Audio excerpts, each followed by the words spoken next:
오늘 말씀은 모든 사람을 위한 하나님의 메시지라는 주제로 사도행전 10장 말씀 내용을 가지고 나눌 거예요. 예수님의 제자들과 예수님을 따르는 사람들이 초대교회를 세웠다는 사실 기억하나요? 하나님께서 주신 능력을 가지고 사람들을 돕고 격려하면서 예수님을 전하는 증인들이 모인 곳이었어요. 하지만 예수님을 믿는 사람들이 많을수록 교회가 커질수록 예수님을 미워하고 그리스도인들을 괴롭히는 사람들이 있었어요.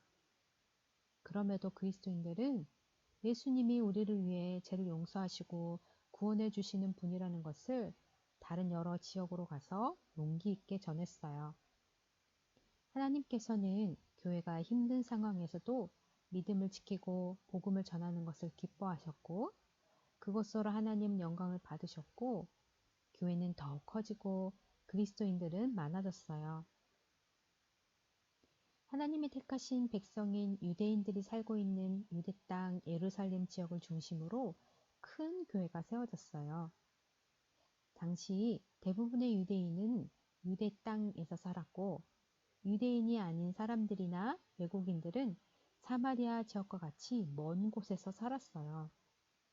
그리고 이방인들은 하나님에 대해 예수님에 대해 잘 모르고 또 안다고 해도 예수님을 믿지 않는 사람들이 많았어요.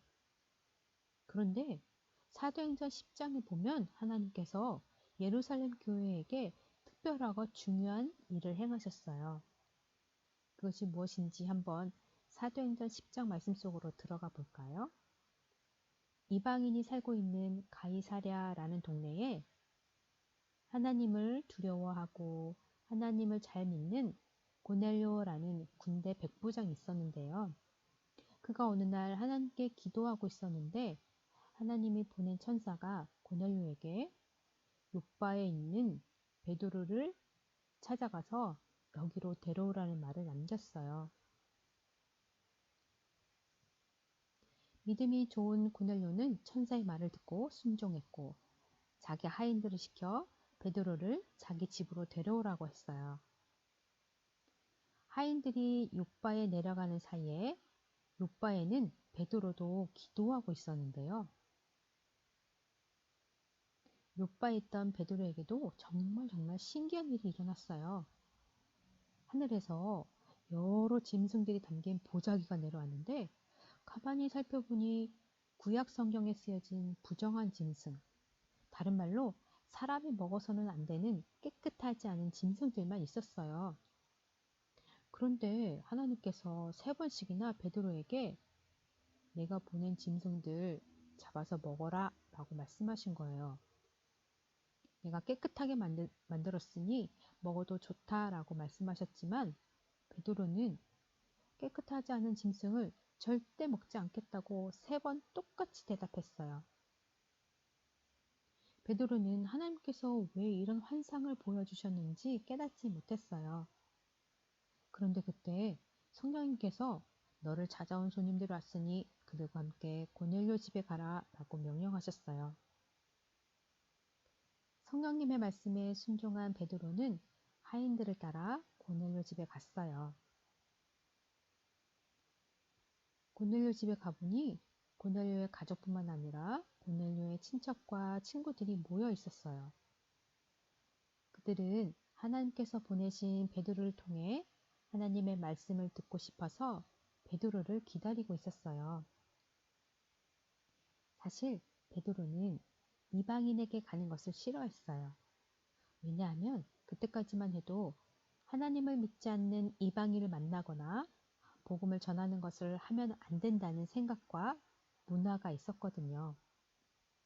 하지만 베드로는 하나님의 말씀에 순종하여 이방인 고넬료의 집에 가서 또 담대하게 예수님이 우리의 구원자라는 것을 전했어요. 베드로의 말씀을 들은 이방인 고넬료와 그의 가족 그리고 친구들은 베드로의 말씀을 듣고 예수님을 믿게 되었어요. 그들은 하나님께 감사하고 찬양하였고 하나님은 이들에게 성령을 보내주셨어요. 이때부터 예루살렘 교회는 이방인들도 우리와 같은 하나님의 자녀라는 사실을 받아들이고 이방인들을 축복했어요. 그리고 교회는 점점 커져가고 다른 이방인에게도 예수님의 복음이 전해졌어요. 여러분, 사도행전 10장 백부장 고넬료 이야기를 들으면서 어떤 생각을 했나요? 우리는 교회 유초동부는 공부 잘하고 이쁘고 착한 친구들만 올 수 있어. 가난하고 공부 못하고 말썽꾸러기 친구는 예수님이 싫어할 거야. 라는 나쁜 생각을 가지고 있진 않나요? 우리는 교회 유초동부 친구들 중에 이렇게 생각하는 친구는 없을 거라고 믿어요. 백부장 고넬료 이야기에서 우리가 배운 것은 하나님은 차별하지 않으시고 사랑한다는 사실이에요. 하나님께서 우리를 차별하지 않으시고 사랑하셨던 것처럼 우리도 다른 친구들을 사랑해야 해요. 만약에 그 친구에 대해 나쁜 마음과 생각을 가졌다면 하나님께 고백해 보세요. 그리고 하나님께서 사랑하는 그 친구를 나도 사랑할 수 있도록 능력을 주세요 라고 간절하게 기도해 보세요. 그러면 그 친구가 예수님을 진짜로 잘 믿는 친구가 될 수 있고 또 나도 예수님의 사랑을 전하는 증인이 될 수 있어요. 예수님은 우리가 간절히 기도하면 들어주신다고 약속하셨어요. 자, 오늘 백부장 고넬료 이야기 잘 들었죠? 모든 사람을 위한 하나님의 메시지는 바로 차별 없이 우리를 사랑하신 하나님께 감사와 찬양을 드리는 것과 그리고 우리도 차별 없는 사랑을 전하는 사람으로 살라는 말씀이에요. 우리 모두 차별하지 않는 사랑을 주고받는 사람이 되기로 해요. 샬롬.